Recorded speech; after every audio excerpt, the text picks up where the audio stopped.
Parlays, the sports bettor's favorite wager to make. And for most beginning sports bettors, they're told to never wager on parlays. You can't make money betting on parlays. Well, that's not true. In this video, we are going to dive into parlays and explain to you exactly how I've been able to make almost $10,000 in September solely betting on parlays. And so far to start October, I'm up over $1,800. We are going to dive into the math behind parlays and then explain to you why most beginning and casual sports bettors are building their parlays the wrong way.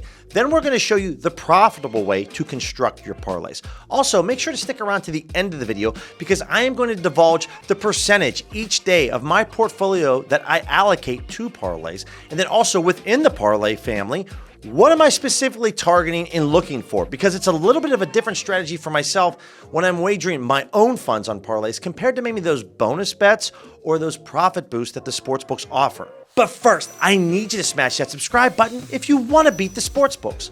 We upload videos every week teaching you how you can become a profitable sports bettor, and you're not going to want to miss a video. Most beginning sports bettors, when they're starting out on their journey, are told to never wager on parlays. And it's not the worst advice, but parlays compared to straight bets are harder to win consistently, so that's why you're told to stay away from them. The variance that you're going to deal with day in and day out betting on parlays is extreme compared to straight wagers. When we're talking about parlays, this is where we're taking two bets or more and combining them into one wager. So if you're placing a two-leg parlay, we need each leg to hit in order for us to get paid out, but we are receiving a higher payout compared to a straight wager. Now, how do these sportsbooks come up with these parlay odds? Are they ripping us off? Let's dive into an example to show you exactly how these books come up with parlay odds. Over here on FanDuel, looking at the upcoming NFL slate of games for this week, the most common type of odds that you're going to see is between, let's say, the Bucs and the Saints, the over-under,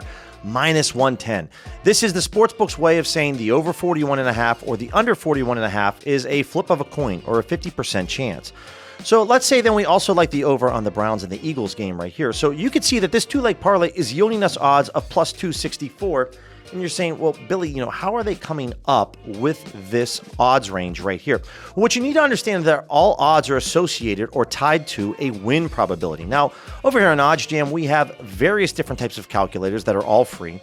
So if we wanted to place a $100 wager, we could just type this in at -110.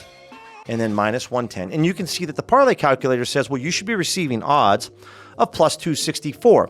But if we wanted to take this a step further, because maybe you just don't believe the parlay calculator.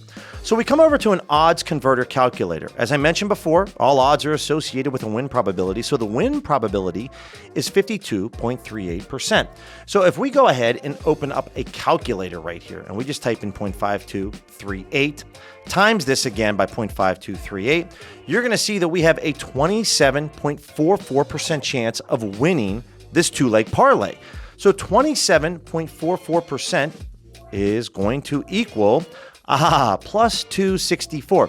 So the first thing that you need to understand when you're building parlays, these sports books are not ripping you off. If we wanted to add, let's say, the over on the Colts game at -106, well, if we come back over to the odds converter calculator, type in -106 odds, the win probability is 51.46. So we go ahead and multiply times 0.5146.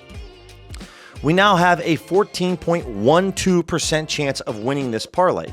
If we change the win probability to 14.12, that's plus 608 odds, and exactly the same odds that FanDuel is providing us right here on this three-leg parlay. So all the sportsbooks are doing are taking the original odds, converting that into a win probability. Then depending on how many legs you're putting together on this parlay, taking all of those win probabilities, multiplying them together, finding out what that percentage is, and converting that back into the odds, and that's what you're seeing when you're placing your wager for a parlay. The reason that beginning sports bettors are told to stay away from parlays is because they can be a very risky and detrimental type of wager to make if you don't have an edge or advantage. So looking at the Bucs Saints over under at -110 on each side, we have a 50% chance of getting this correct or incorrect.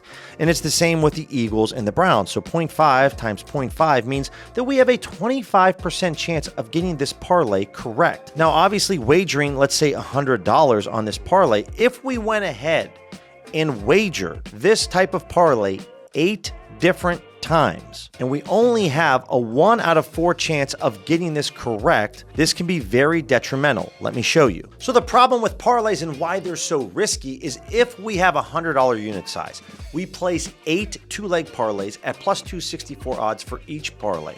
We win 1/4 of our parlays, so 2 out of those 8 parlays, we bring back a total of $528. Well, our ROI is minus 21.5%. When we have no edge or advantage when we're playing these parlays, this is where you need to learn about the vig and the juice that the sports books charge. You see, the sports books don't charge you a monthly subscription fee like Netflix. They incorporate vig or a spread into their odds. It's already baked in. This is no different than when you go to the grocery store. No matter what item that you purchase from the grocery store, you know that that price is slightly inflated because the grocery store has to keep the roof over their head and the lights on, and they have to keep the business running. No different with sports betting, where these books incorporate some type of vig already built or baked into the odds so that they can make some type of profit off of this wager. When building your parlay, if each leg has no type of edge or advantage in the market, this is how your returns compound negatively.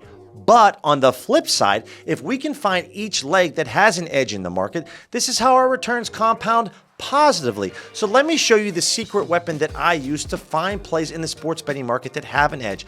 This is the strategy and the recipe that I have used in September and October to crush the sports books when it comes to building parlays. The secret weapon that I use to find plays with an edge in the market is OddsJam's positive expected value tool.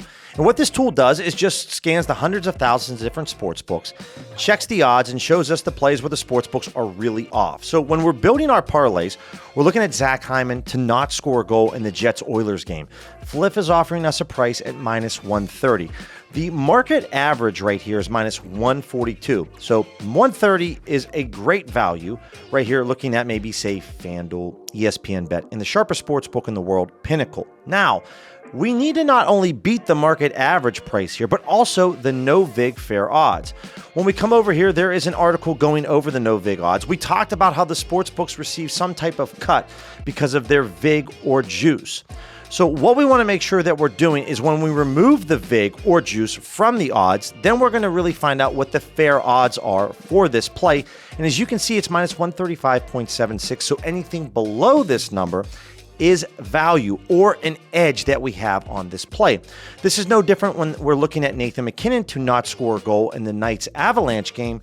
Same concept. Both of these plays have a small edge in the market, so when we add these together on a two-leg parlay, this edge compounds. So right here, I have both players teed up in a two-leg parlay over on Fliff. Now you can see my recommended bet size for Hyman's 200, McKinnon's 120.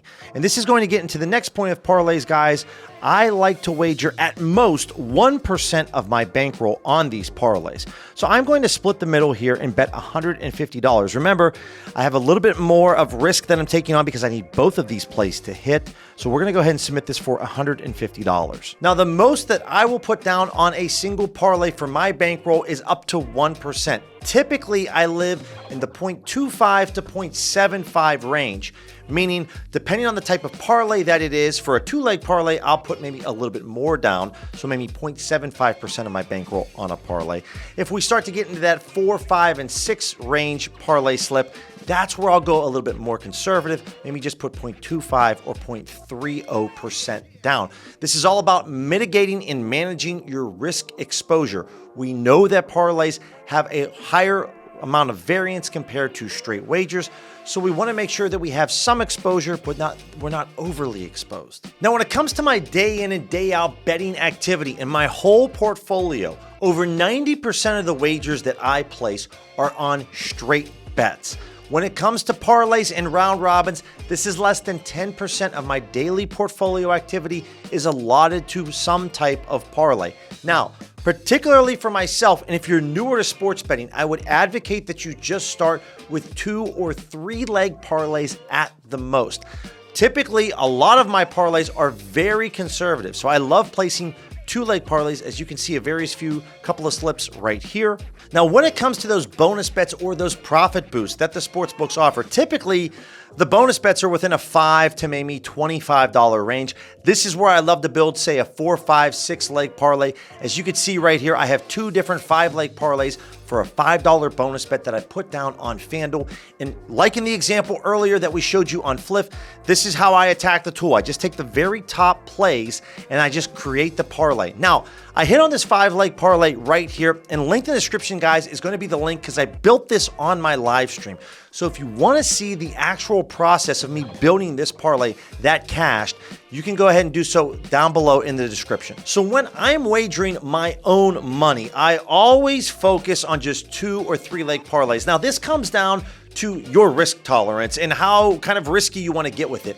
I take the most conservative approach when I'm building these parlays, but understand if you're consistently building 7, 8, 9, 10 leg parlays, that you don't have to win nearly as many of these to make a massive payout and cash big, but it's going to be very difficult to hit consistently. So that's why I really advocate for 2 or 3 leg parlays starting off. But when you get these bonus bets, do not hesitate then to put this on a longer shot play. So a lot of these promos that are run by various sports books, maybe you have to put together a 5-leg same game parlay, say on Thursday Night Football on FanDuel. If you lose, you get that money refunded to you in a bonus bet. This is where on both of those opportunities, I don't mind putting this down on a 4, 5, or 6-leg parlay, something that's a long shot. For myself, if I'm putting together, say, a 4-leg parlay, I'd rather have all of those legs be massive underdogs compared to maybe putting a 10-leg parlay together at, say, minus 250 odds for each leg. Now, again, this is just personal preference, but I would rather have less legs to hit, even though they are bigger underdogs,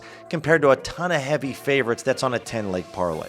What is your sweet spot when building a parlay? What type of legs do you like? Obviously, I love 2, maybe 3-leg parlays, but what type of parlay do you love to build? Comment down below. The NBA season is here, and you need to check out this player prop betting strategy that has helped me dominate the sports books over the last 2 seasons. Click this video right here that's going to walk you through step by step, similar to this parlay video, the sports books that I attack, the odds range that I focus on, and most importantly, the player prop markets that I've found to become consistent, profitable winners season after season.